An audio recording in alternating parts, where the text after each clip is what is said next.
This law of gravity is generally acceptable in nature, universally accepted in nature. If we are going to give the heat to the metal is going to expand. Law of gravity in the management also, if we motivate the employees, they are going to give the good performance to the organization. A professional have the specialized knowledge in a particular stream.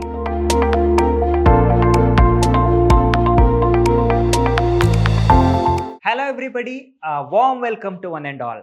I am Mr. Hemant Kumar from the Department of Commerce and Management, Vidhyaashram First Grade College, MYSURU, the Temple of Excellence. So, this is the session 2 of the subject Principles and Practice of Management of Unit 1, that is the Introduction to the Management for the first semester BBA students. So, this is the agenda of today's session, that is the management as a science, management as a art, and management as a profession. So, before going to the concept of management as a art, science, and the profession, so how we can call management as a science, how we can call management as a art, and how we can call management as a profession. Say for an example, Mr. X is a literate. So, how we can say that Mr. X is a literate? Because Mr. X must have the characteristic of a literate person. Means Mr. X must be capable of reading and writing. Only then we can say Mr. X as a literate. Okay. So, in the same way, if I want to say management as a science, the characteristic of the management must match the characteristic of a science. And in the same way, when I am going to tell management as a profession, the nature or the characteristics of the management must match the nature or the characteristic of a profession, and hence we can say that management as a profession. Moving forward, so if we are going to consider management as a science, the characteristics or the nature of the management must be similar to the nature or characteristics of the science. Science is a systematic body of knowledge pertaining to a specific field of study. So, it is a systematic body of knowledge. So, in the management also, there are some systems, or the management is a systematic body of knowledge where we are going to consider, we are going to follow certain rules and regulations for the accomplishment or to reach the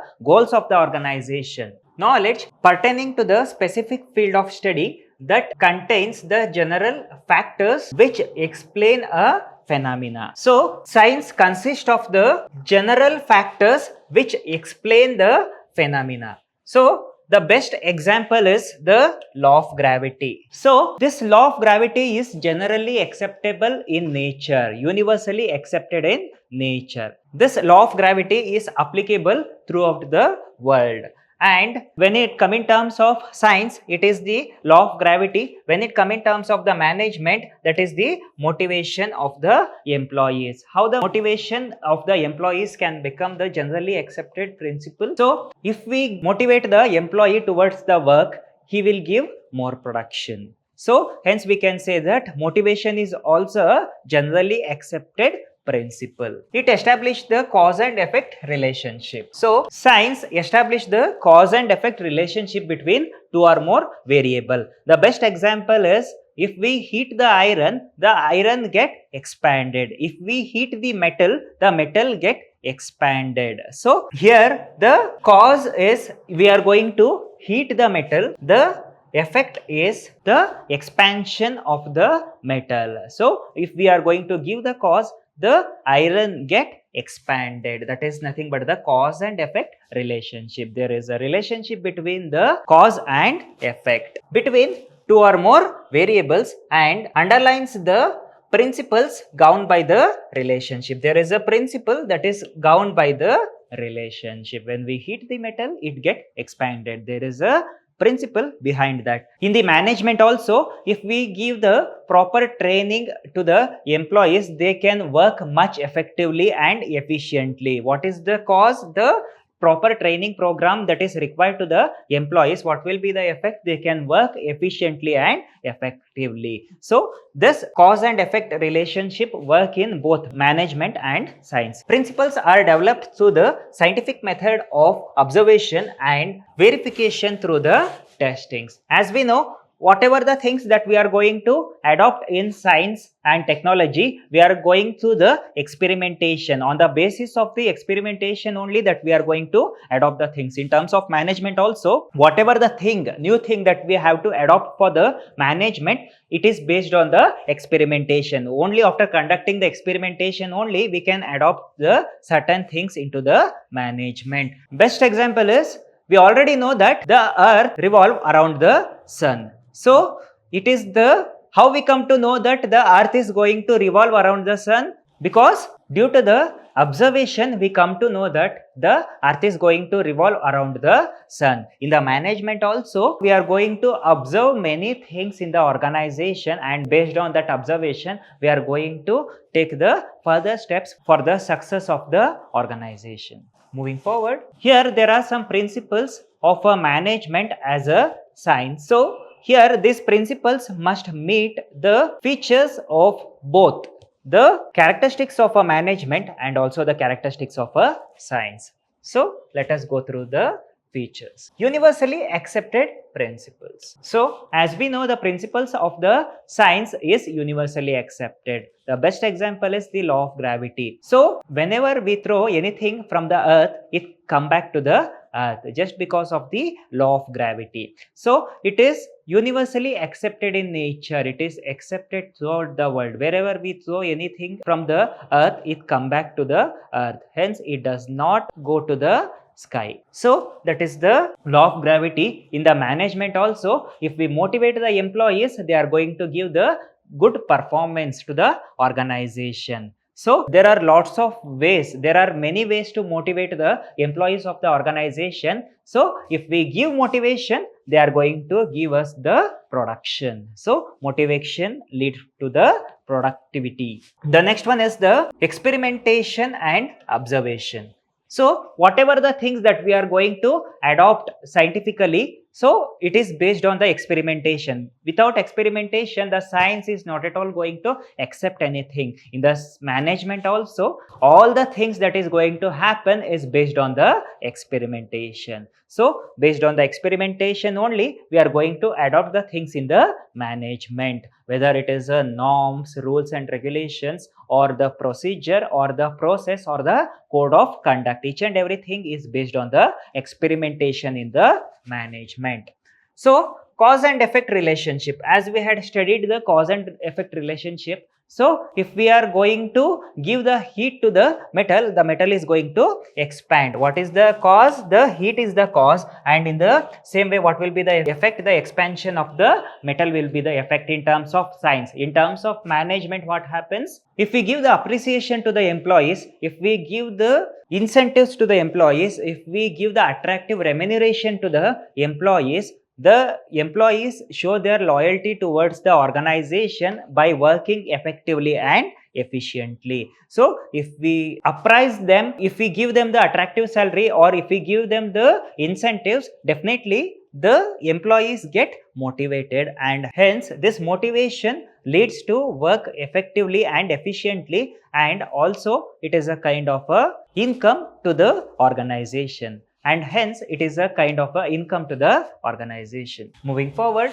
management as a art. Every art requires practical knowledge. So to whom we call as a artist? The one who is expertised in the particular stream, whether it is a drawing, whether it is a painting, whether it is a singing, whether it is a acting. So we call them as a artist because they are well versed with their profession, and hence they are very expertised in their knowledge and skill. So this artist does not have the theoretical knowledge, but hence they have the practical knowledge. So hence we can say that art have the practical knowledge. It is important to know the practical application of the theoretical principles. There are some theoretical principles of knowledge, so there must be a practical application of the theoretical application of knowledge. So not only theory is important for the art, but also the practical is very important for the art.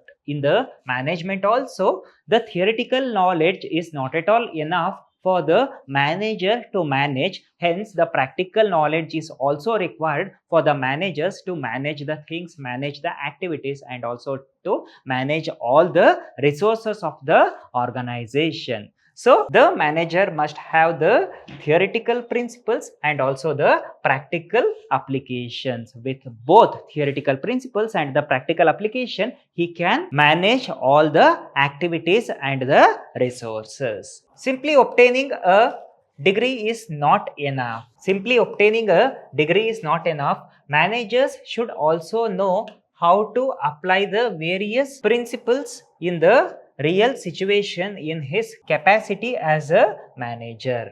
So here obtaining a master degree or obtaining a degree in MBA is not at all enough to become a manager. Hence, this manager must have his own skills, the own knowledge, and also he must have some experience about that particular stream or a field that he is going to work.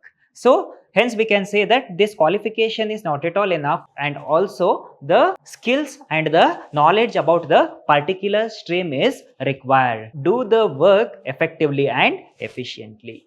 Feature of a management as a art. So, here we are going to see the feature of management as a art. This feature must meet the feature of a management and also the feature of a art. Personalized skill. So, an artist must have the personalized skill. Say for an example, if a painter, he must have some personalized skill to draw something, to paint something. So, without his personalized skill, he cannot complete the work. So, hence we can say that the artist must have the personalized skill to do the work effectively and efficiently. In terms of management also, the manager must have the personalized skill and knowledge about the particular thing that he is going to manage. The next one is the creativity. So, the artist can paint based on his creativity. Without creativity, he could not able to complete the work. Hence, we can say that the artist must have his own creativity. We do know the different kind of artists have the different kind of the creativity. In the management also, the manager must have the creativity. He must have his own knowledge, he must have his own creativity, and he must know if I do something, what will be the result of the cause and the effect. So, before implementing anything in the management, the manager is going to look about the cause and effect relationship between the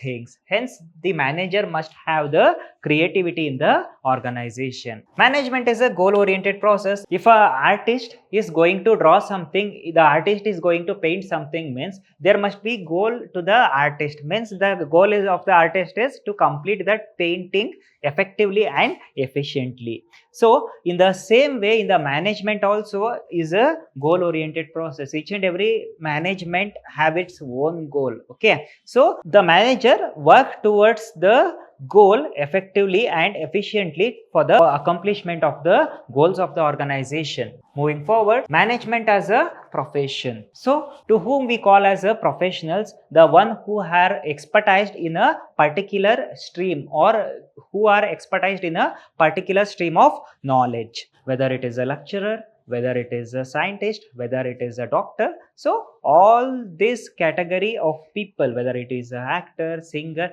all this category of people are the professionals because they are the expertised one in the particular area or the particular stream of knowledge. A profession is to be defined as a occupation that require the specialized knowledge. As I said, a professional have the specialized knowledge in a particular stream and intensive academic preparation to which the entry is regulated by the representative body. So, here the entry is restricted by the representative body. So, can everyone become the professionals? No. Can everyone become a chartered accountant? No. Can everyone become a scientist? Can everyone become a doctor? No. Because there is a restriction for the entry. Because To become a scientist, there is a course to which he have to get qualified. To become chartered accountant, he must qualify with the